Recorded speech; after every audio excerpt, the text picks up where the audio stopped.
Hey everybody, Misty Williams with Creative Entrepreneur Radio here, and today I had a great conversation with Tom Reber. I'm really looking forward to sharing this interview with you. Like many entrepreneurs, Tom has recently gone through a transition in his business and life as an entrepreneur. He walked away from $1 million business to start something new.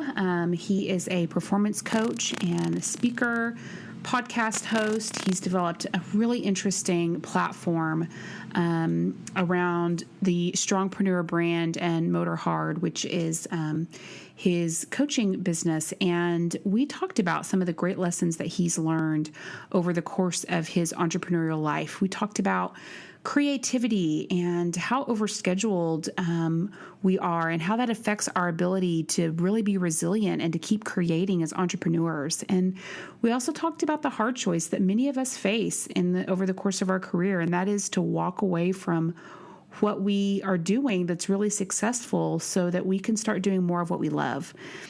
This was just a phenomenal conversation. My favorite little gem is a story Tom tells about learning how to walk into the punch, dealing with fears and dealing with the things that, you're afraid of or that you feel inadequate to deal with by just walking straight into them. He tells a great story from his own experience as an entrepreneur and just provides so many great gems in this interview. I hope you guys love it. Welcome to another edition of Creative Entrepreneur Radio. Welcome to Creative Entrepreneur Radio. We're going backstage to explore the lives, lifestyles, and growth strategies mastered by seasoned entrepreneurs around the world. Entrepreneurs are gladiators. Are you one of us? If you're a first-time listener, welcome. Feel free to add the podcast to your favorite RSS feed or iTunes and check out our show notes at creativeentrepreneurradio.com. Up now, host and founder of MarketechU.com, Misty Williams. Hey everybody, Misty Williams with Creative Entrepreneur Radio, and I'm super excited for this interview today with Tom Reber. So I've been doing something new in my own business. It's not really new, but the deliverable is new. In talking to the team and talking to some clients, and I guess just this conversation that's been happening around my business probably for the last year, I've developed this new offer called the Jumpstart Strategy.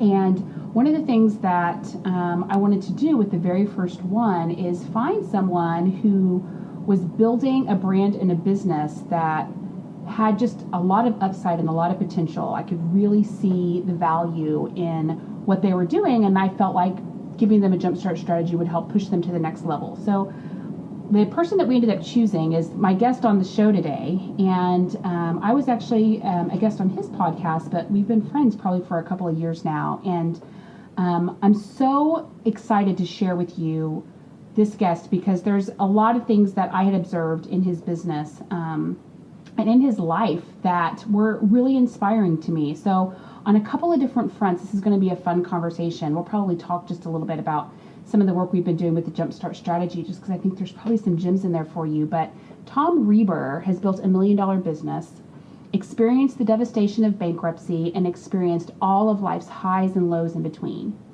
Known for his motor and drive, Tom has always felt the need to prove himself and is known for being the guy who will always manage to find a way.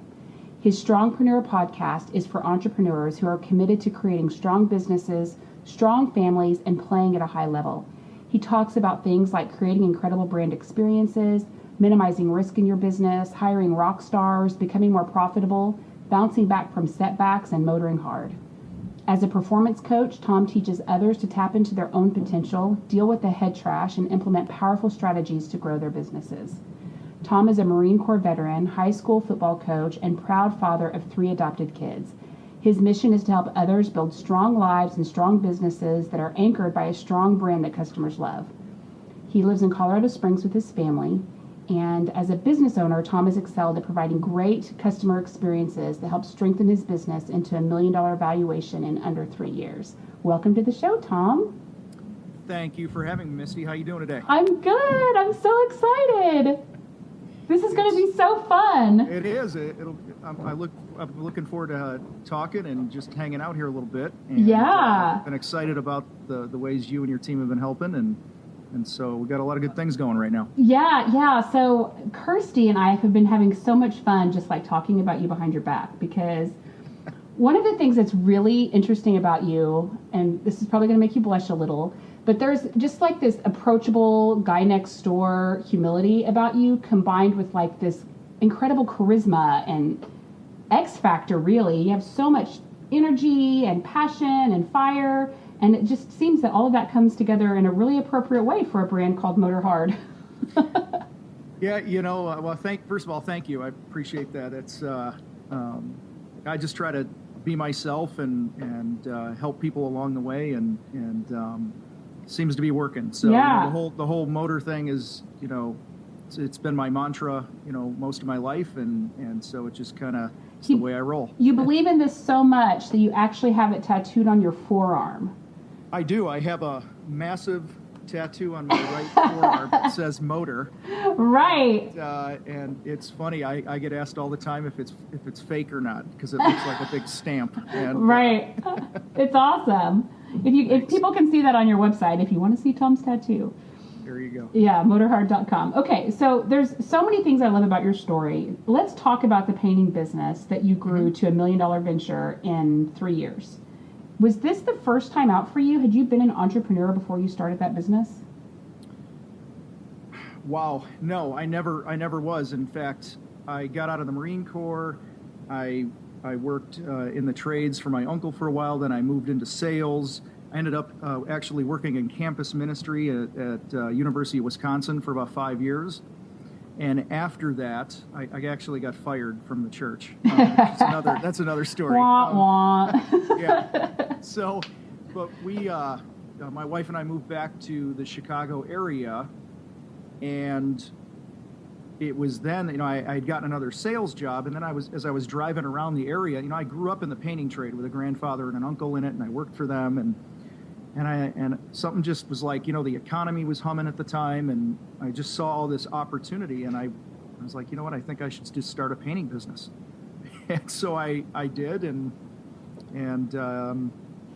I just hustled. That's really all I knew to do, was hustle and hired good people and had some success. Yeah, you're kind of like a wonder kid. That's pretty impressive. A lot of mistakes. Yes, well, welcome to the club. It's That's right. It's like, each one represents a rite of passage of sorts. Yes. So what do you when you think of mistakes, what do you think of as like, do you think of them as biggest or worst? Do you hold them that way? No, not at all. I don't think I beat myself up about things at all. I think I just learn from it and move on, and right. Hopefully not repeat it. Mm-hmm.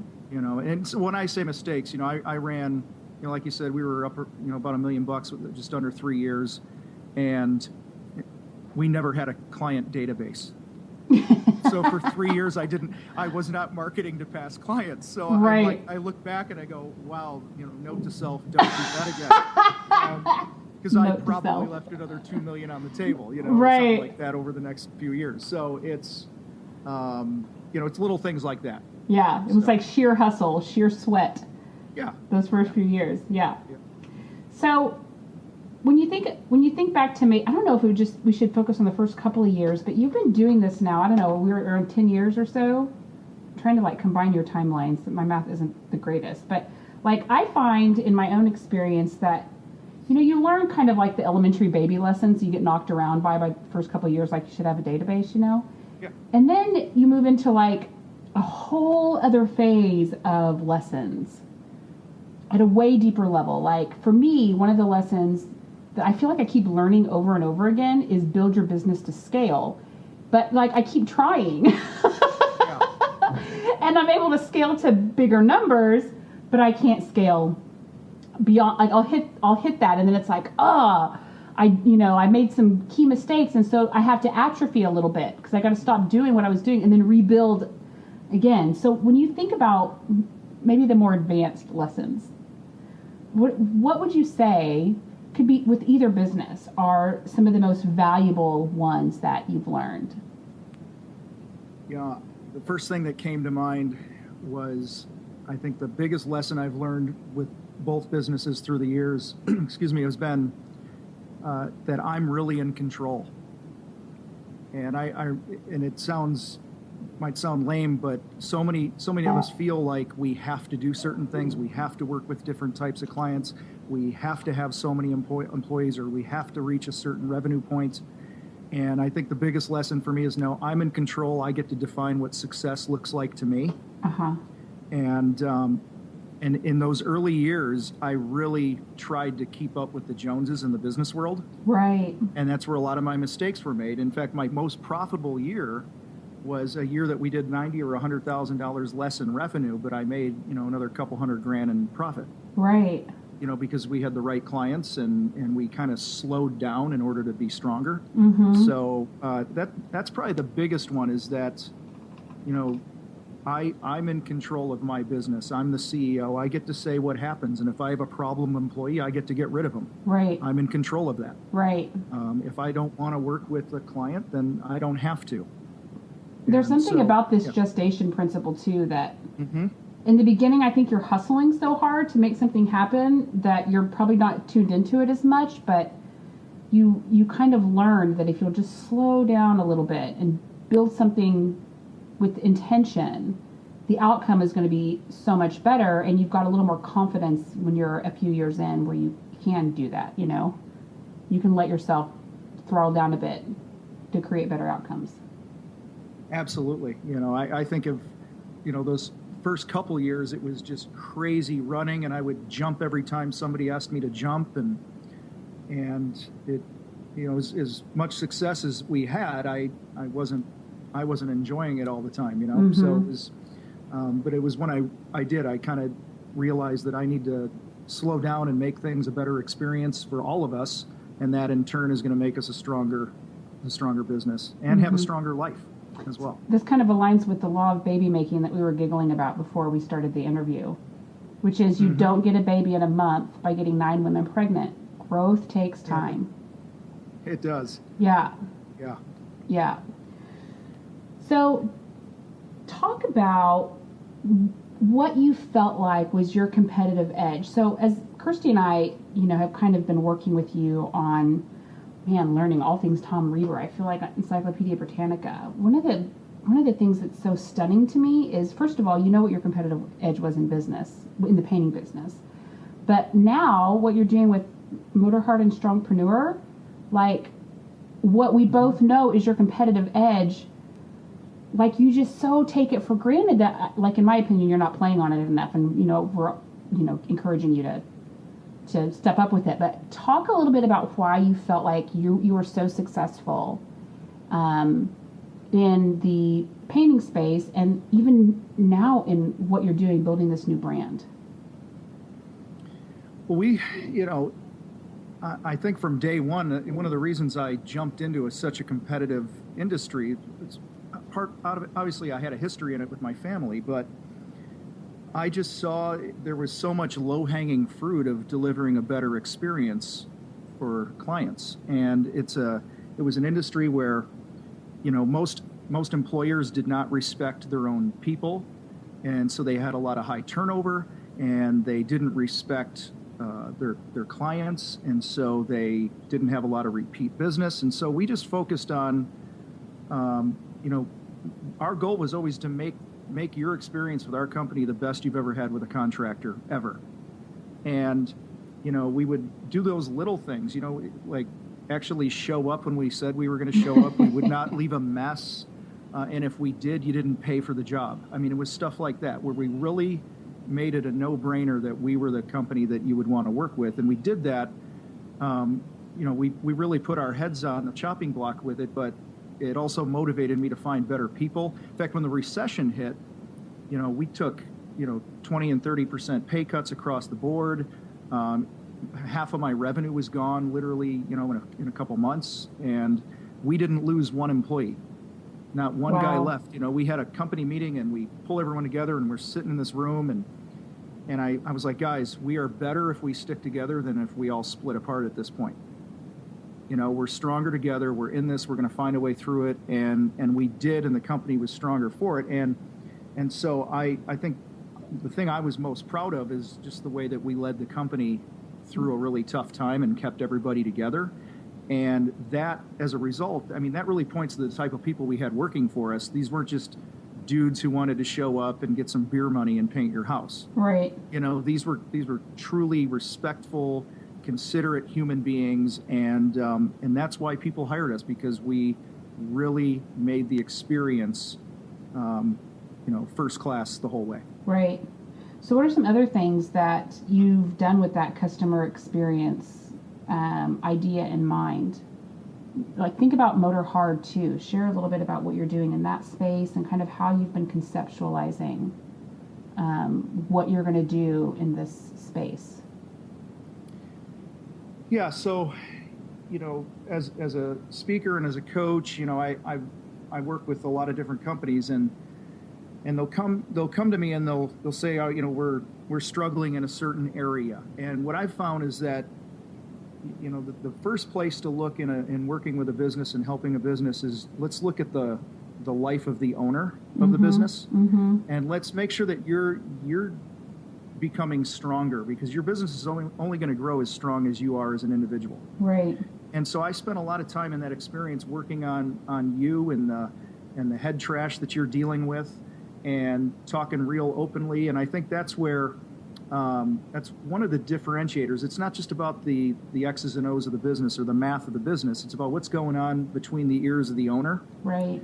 And so I like to, and I've heard people will tell me that, what they appreciate about the experience I provide is they don't feel like,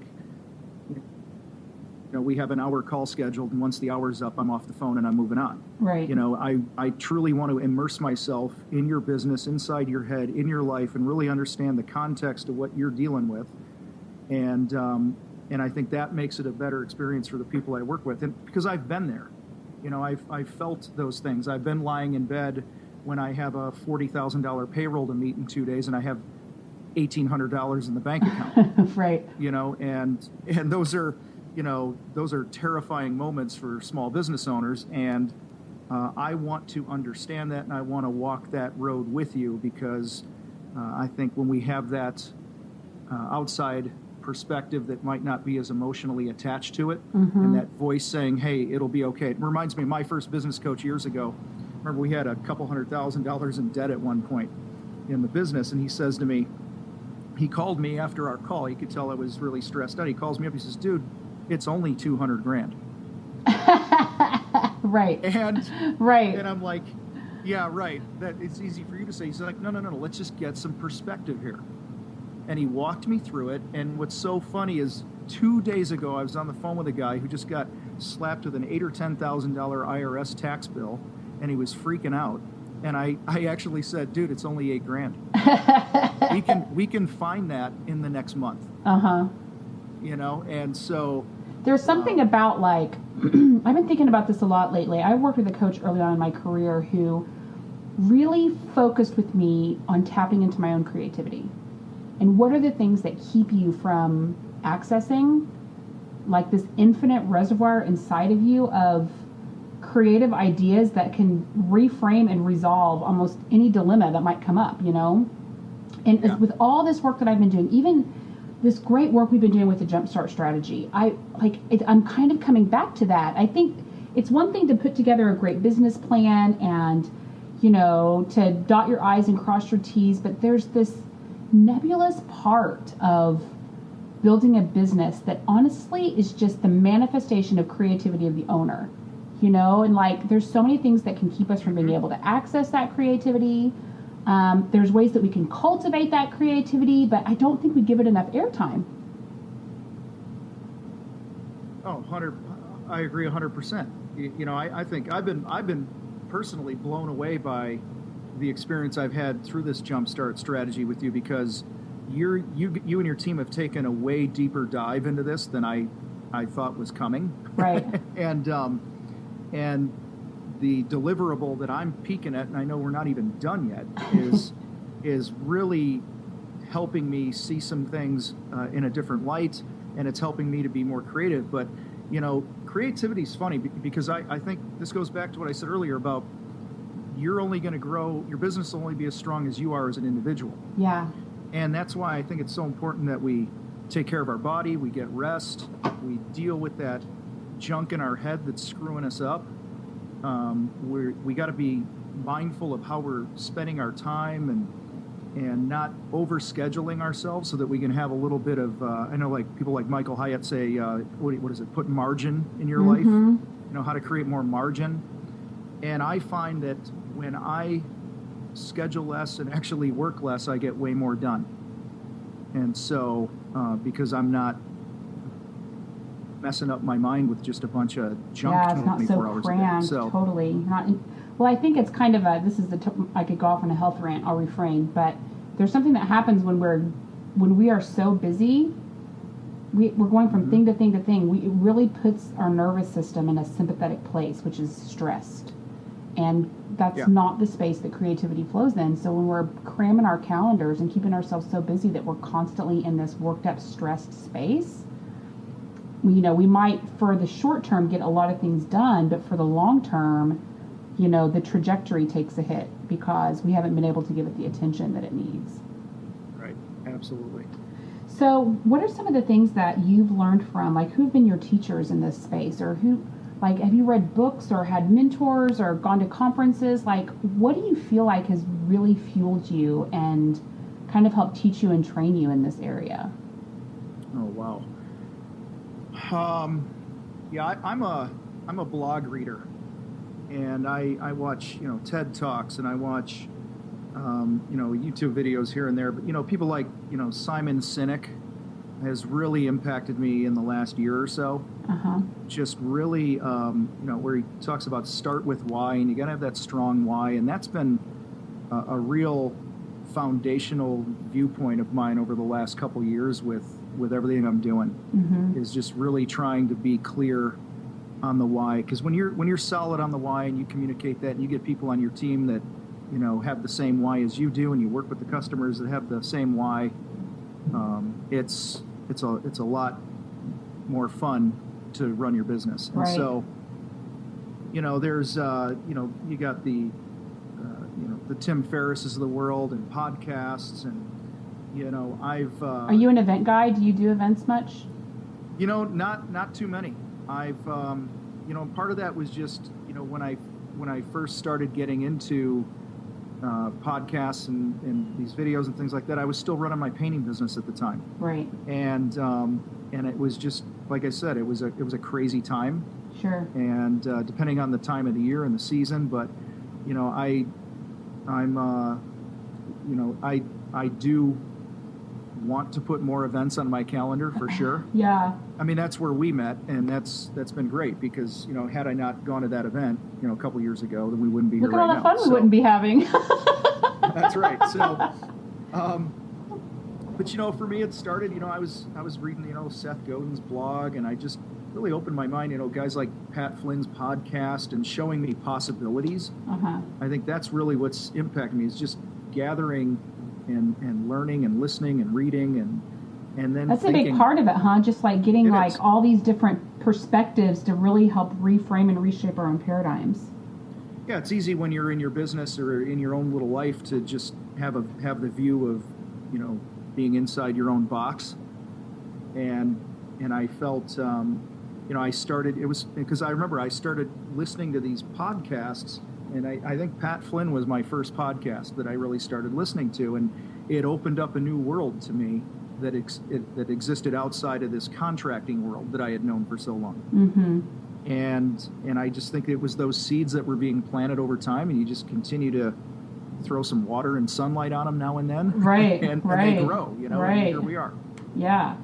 So from the outside, you've built this really successful business. You weathered the recession. You had a lot of things going for you, and you decided to walk away. What on earth? Tell us about that. Well, I was at a cookout or some kind of party, and I was standing there with 3 or 4 other guys, husbands and fathers. It was an event for our kids, and we were all standing there, whatever it was, and we were just talking and hanging out. And something prompted me to ask this question, and I just blurted it out. I looked around, I said, who's happy? Who loves what they do? And they all just kind of looked at me like I was from Mars. And, because it's not like we were best friends or anything. I'm just some dude that, sees these guys a couple times a year, Right. And not one guy said they did. And then almost to a man, they were like, well, you got overhead at home, and mama needs shoes, and got a mortgage to pay. And I got all this other stuff. And I just remember it was that moment when I'm like, I don't want to spend my time doing what I don't love anymore. Right. And I had built this company, and it was good and had a lot of success, but I didn't absolutely love it anymore.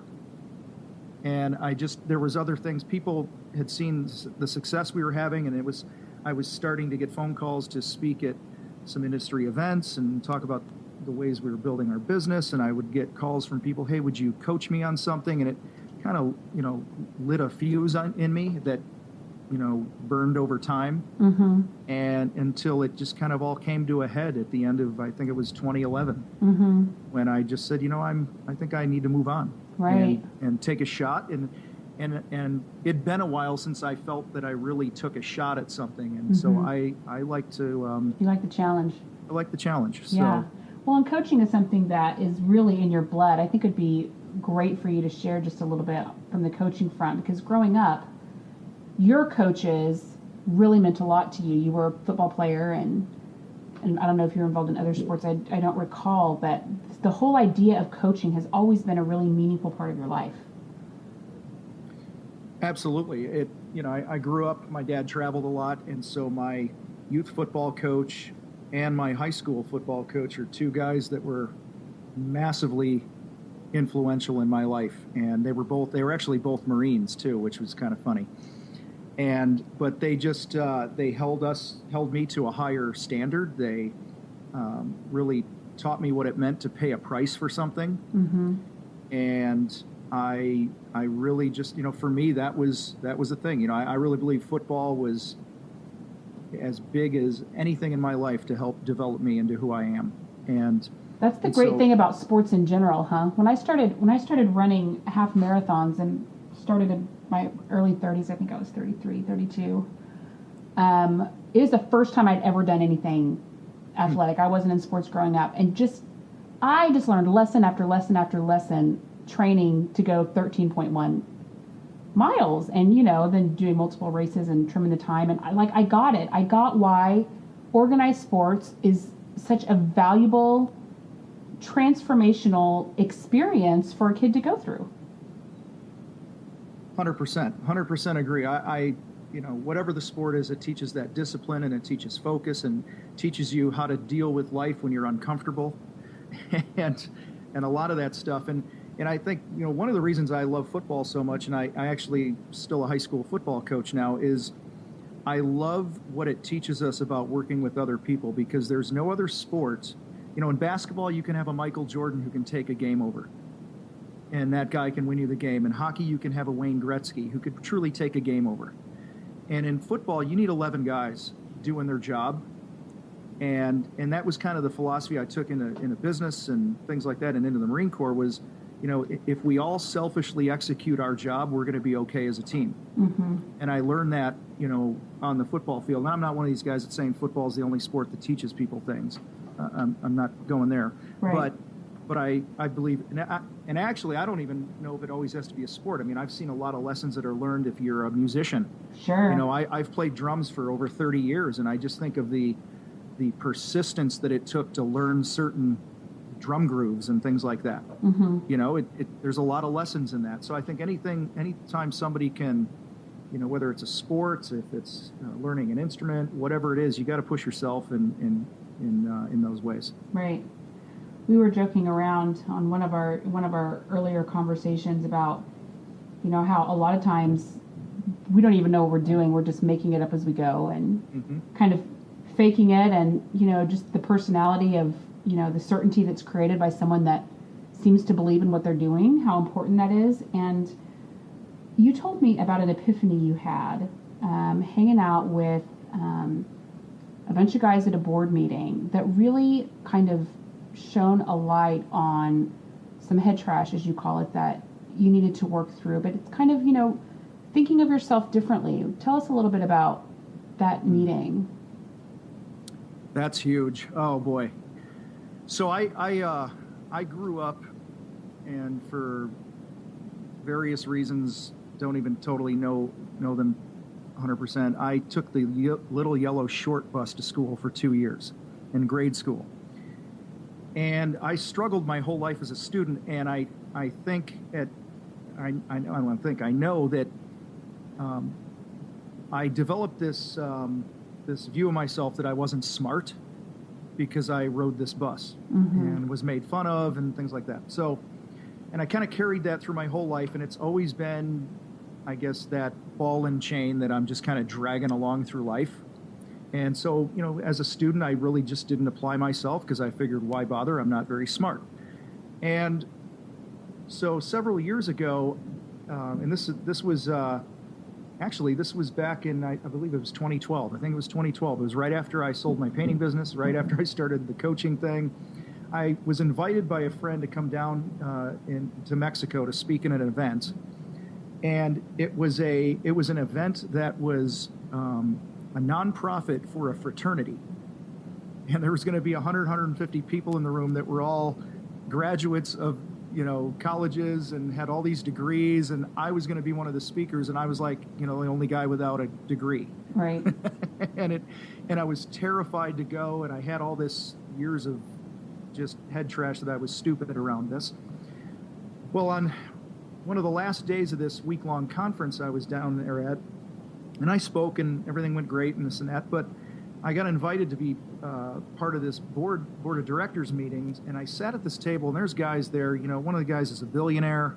You got several, bunch of multimillionaires. You got people who've done some pretty cool things and created companies we've all heard of, and they're all sitting at this table. And they, when we were walking into the meeting, they invited me to come in, and as I was walking in, I didn't have any paper or pencil, and I was like, well, man, I should find something to write on so I could take some notes, okay? And so I see this scrap piece of paper laying on the floor in this other room, and so I go in, I grab it, and I sit down, but I don't have a pen.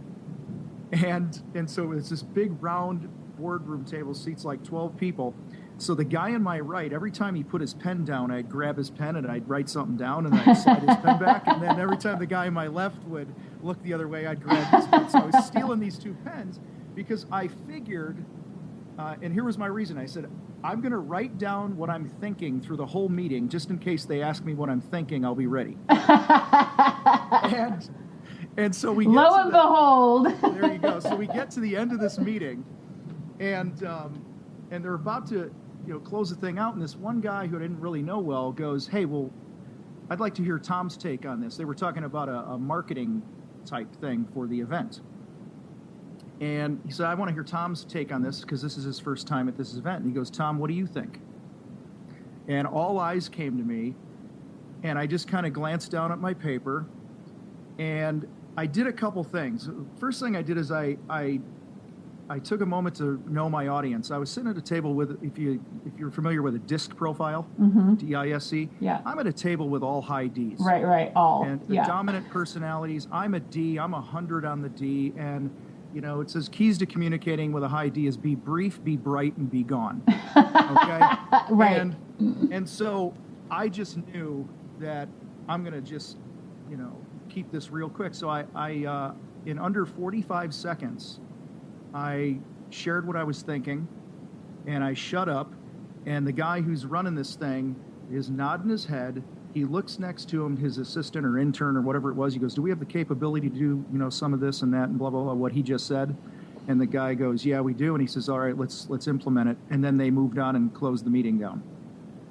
And that moment for me, as just lame as it may sound, I walked out of that meeting and I walked around. It was outside. I was overlooking the ocean. It was gorgeous. It was nighttime. And I remember I put my arms up in the air and I was like, I can run with the big boys. Mm-hmm. Like it was so validating. I shared what was on my mind in a business context with people who I looked at as massively successful.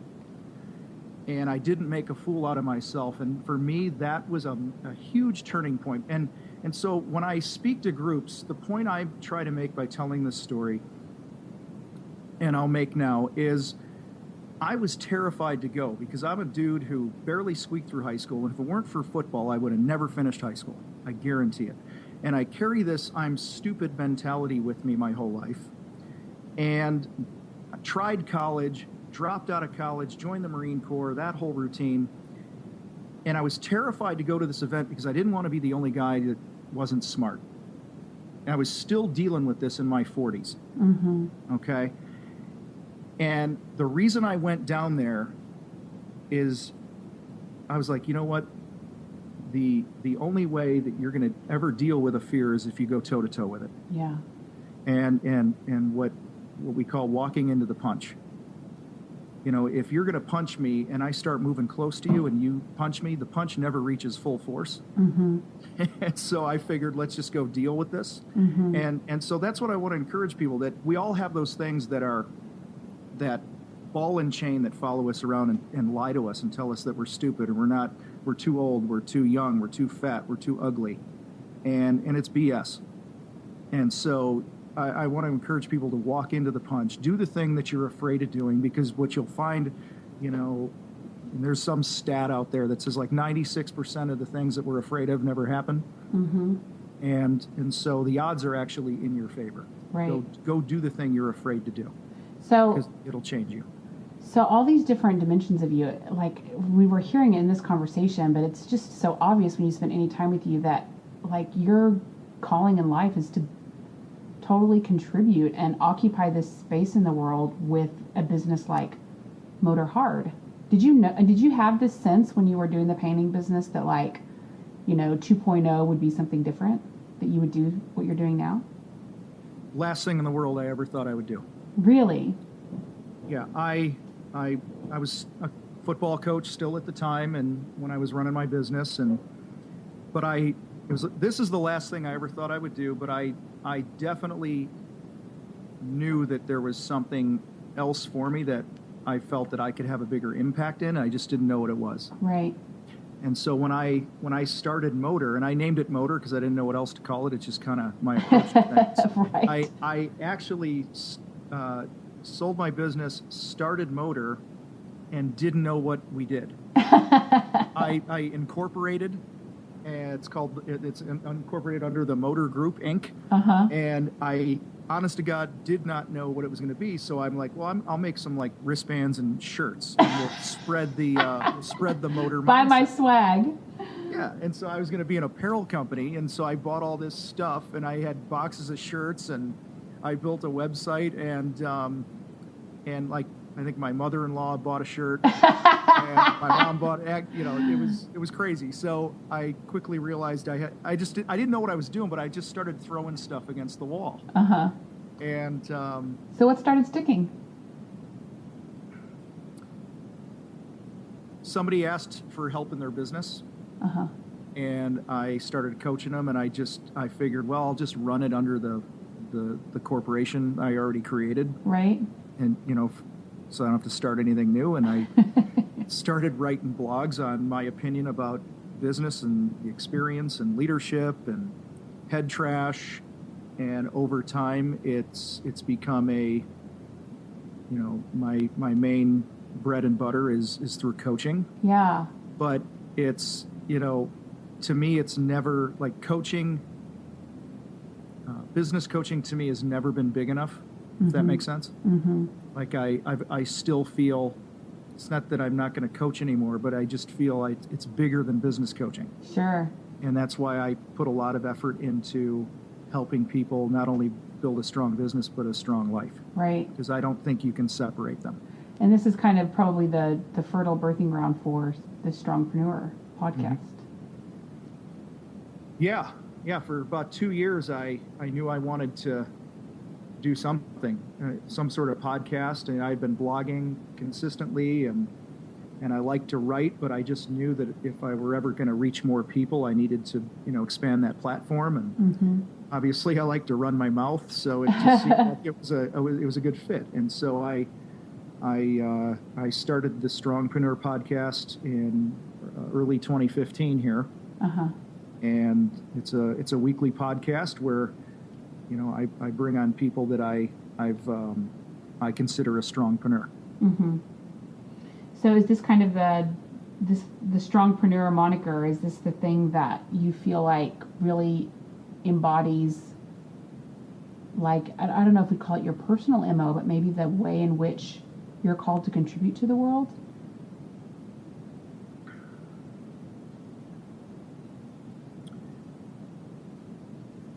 Yeah, I think it's one of those ways. Yeah. You know, I don't know what all the ways are, but it's certainly one of them, because I speak to and hear from so many entrepreneurs that are tired, and they're getting their butts kicked in, and they're working really, really hard, and they don't know where to turn, and their spouse is ticked off at them because the business hasn't gotten any better yet, but they know that there's something, you know, that they were meant to do, right, and they just don't know how to get there. And so I think helping them is certainly a way that I want to impact, and that's why I have people like you on who have a certain skill set in life and in business that can help them win. Right. And so that's what I want to expose them to, is people like that. Yeah, right. What keeps you up at night? You have a lot of things going on right now, my friend. Moving to Colorado Springs, so this should be good. Yeah. Oh my God. So Tom is moving from Chicago to Colorado Springs cross country next month. Is that right? Yeah, in a few weeks. After the kids get out of school, I'm guessing. Yeah. Yeah. Yeah, we're heading there. You know, it's been on our radar for a couple of years. We took a month-long vacation there. The first summer I didn't own a painting business because I'd never taken a summer vacation. Wow. So you did it right, man. Yeah, we went for a month and stayed. Some friends had a little place they let us use, and we crammed my wife and 3 kids and I into this literally like a 600 square foot apartment downtown Manitou Springs, which is just outside of Colorado Springs near Pikes Peak, and we fell in love with the place, and so we've kind of it's been on our radar. This is what happens when you take vacations. It turns your whole world upside down. Yeah, it does. It does. So it's been good. What keeps me up at night? I'm really thinking about it. You know, this isn't good, but I'm a tinkerer. I tinker. So I'll give you an example. You know, I know you've been working on stuff with helping me with my business, and so I'll go into like the documents that you've shared with me, and I'll skim through it, and then something will grab my attention. The next thing you know, I'm online searching something that has to do with that. Right. And then I'm, you know, rewriting a headline on a blog I wrote 2 years ago or something. So yeah. I think I need to learn to just shut off, and because I keep myself up. Right. I'm usually a pretty good sleeper. I mean, I can lay down literally right now. I could lay down and fall asleep in 2 minutes. Like right now, this minute. I've always been able to do that. My wife and I joke because she has to have certain conditions that are right in the room that she's going to sleep, and I can just lay down in the middle of the floor and fall Doesn't asleep. matter, right? And so I definitely just keep myself up by farting around with things. Right.